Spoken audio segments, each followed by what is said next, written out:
ভালো মেয়ে ঠিক কাকে বলে জানো? ভালো ছেলে মানে কি? তুমিও বলবে সহজ প্রশ্ন, মাপকাঠি একটি।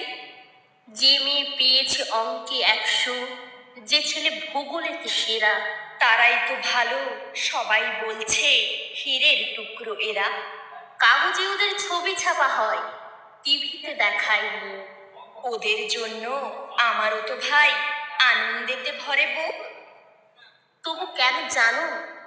তোমাকে বলছি, দেখে শুনে পাই ভয়।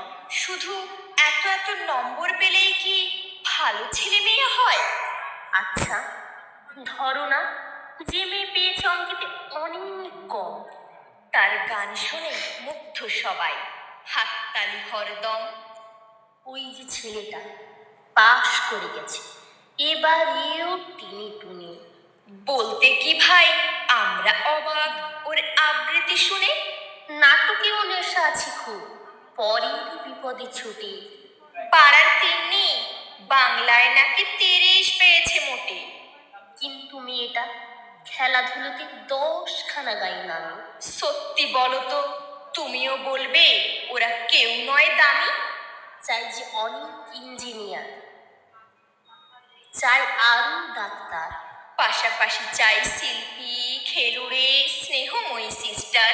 কম নম্বর পাওয়া ছেলেটাই কারিগর বলি আজ। দেশটা গড়তে দেখো কত দরকারি কাজ। পরের দুঃখে কাতর যে মেয়ে মুখখানি করেছে কালো, কম নম্বর পেয়েছে বলে কি বলবে না ওকে ভালো? অভাবের টানে কলেজে পড়েনি, ছোট দরমার বাড়ি। তবুও ছেলেটা বাবা মাকে দেখে ভাড়াতে চালায় গাড়ি। তাই বলছি কি, শুধু এত এত নম্বরে হয় নাকি মাপকাঠি? ভালো ছেলে মেয়ে বলতে কি ভাই মানুষ চাইছে খাঁটি।